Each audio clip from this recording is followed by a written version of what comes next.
रेत की खदानें जब सोना उगलने लगी तो मध्य प्रदेश के कई जिलों में अचानक रेत के दाम बढ़ गए और रेत ठेकेदारों में होड़ मच गई। आलम यह रहा कि देश के अन्य बड़े-बड़े महानगरों से, अन्य राज्यों से बड़ी-बड़ी कंपनियां मध्य प्रदेश पहुंची और रेत के कारोबार में घुस गई। आपको बता दें कि मध्य प्रदेश के शहडोल, अनूपपुर, सीधी, सिंगरौली आसपास के जिलों से उत्तर प्रदेश की मंडियों में जब से रेत जाने लगी है, तब से रेत के भाव कहीं और बढ़ गए।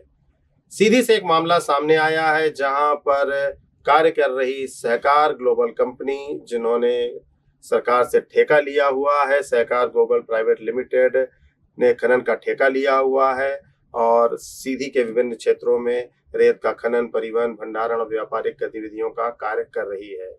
सहकार ग्लोबल कंपनी के जो कारिंदे हैं, वे अपनी खदान पर पहुंचे तो उन्हें बड़ा ही अचंभा तब हुआ जब उन्हें ये पता चला कि उनकी कंपनी ने किसी अन्य कंपनी से अनुबंध कर लिया है और फिर वह कंपनी उनकी जगह काम करेगी।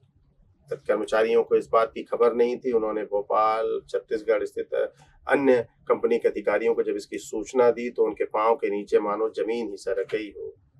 एक पत्र दिखाया गया जिसमें अमरीश राय पुत्र BR राय, निदेशक भूदेवी माइनेक्स फर्म भोपाल को सहकार global private limited Madhya Pradesh के द्वारा सीधी जिले के गोत्रा में 1.2 और पौड़ी तथा निधिपुरी खदानों से रेत उत्खनन लोडिंग का कार्य करने के लिए नियुक्त किया गया था। पहली बार जब उन्होंने पत्र देखा सहकार ग्लोबल के कर्मचारियों ने, तो वे भी अचंभित रह गए कि इसकी सूचना आखिर उन्हें क्यों नहीं है।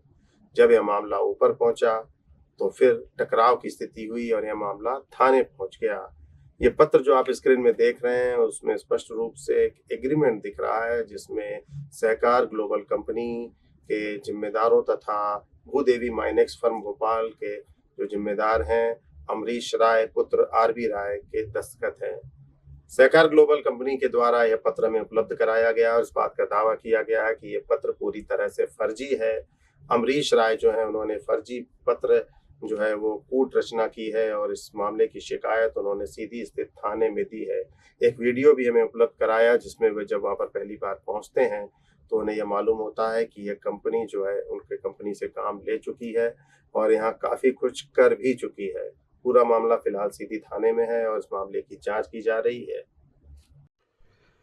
आज हम सीधी जिला के निधपुरी ग्राम सभा मड़वास थाना के अंतर्गत निधपुरी खदान पे आए हुए हैं। हमें जानकारी मिली कि यहाँ पे भूदेवी कंपनी के द्वारा रोड रैम्प का काम किया जा रहा है। सीधी जिला का ठेका साका ग्लोबल कंपनी का है और जब हम लोग यहाँ पे आए तो उनसे पता चला कि साका ग्लोबल कंपनी से हमारा टाई ऑफ है। तो मैं जानकारी लिया तो साका ग्लोबल कंपनी के द्वारा कोई ऐसी एग्रीमेंट किसी कंपनी के साथ ऐसा नहीं हुआ है कि उनका टाई ऑफ नहीं है। ऐसी कोई जानकारी हमें नहीं थी। अगर इसकी कोई जानकारी होती तो हमारे साका ग्लोबल कंपनी को भी होती और साका ग्लोबल कंपनी के द्वारा हमें भी प्रोवाइड किया जाता। तो यहाँ पे JCB मशीन के द्वारा रोड रैम्प का अवैध तरीके से रोड रैम्प का काम किया जा रहा था, जिसका हम लोगों ने उनका काम रुकवाया। तो उनसे पूछा तो उन्होंने बताया कि ऐसा ऐसा एग्रीमेंट हुआ है। मैं इस एग्रीमेंट का पूर्णतः खंडन करता हूँ और ऐसा कोई एग्रीमेंट हमारी कंपनी के द्वारा नहीं हुआ है कि जिससे वो अपना कार्य चालू करें। मैं इसकी शिकायत अपने थाना क्षेत्र के सीधी जिला के थाना क्षेत्र मड़वास में जाके इसकी शिकायत किया है। ये देख रहे हैं, ये है निधपुरी ग्राम सभा और निधपुरी थाना, निधपुरी खदान है हमारी ये, और ये सीधी जिला के अंतर्गत आती है, जो कि साका ग्लोबल कंपनी का ठेका हुआ है। और यहाँ पे भूदेवी कंपनी जो कि फर्जी एक टाई ऑफ का कागज़ लेके बोल रही थी कि हमारा साका ग्लोबल कंपनी से टाई ऑफ हुआ है। ऐसा कोई टाई ऑफ नहीं हुआ है। हम इसका पूर्णतः खंडन करते हैं। हम साका ग्लोबल कंपनी के कर्मचारी हैं और मैं अपनी फ्लाइंग टीम के साथ यहाँ पे आए हुए हैं और इसका पूरा कार्यभार रुकवा के इसकी शिकायत मड़वास थाने के अंतर्गत किया गया, मड़वास थाने में।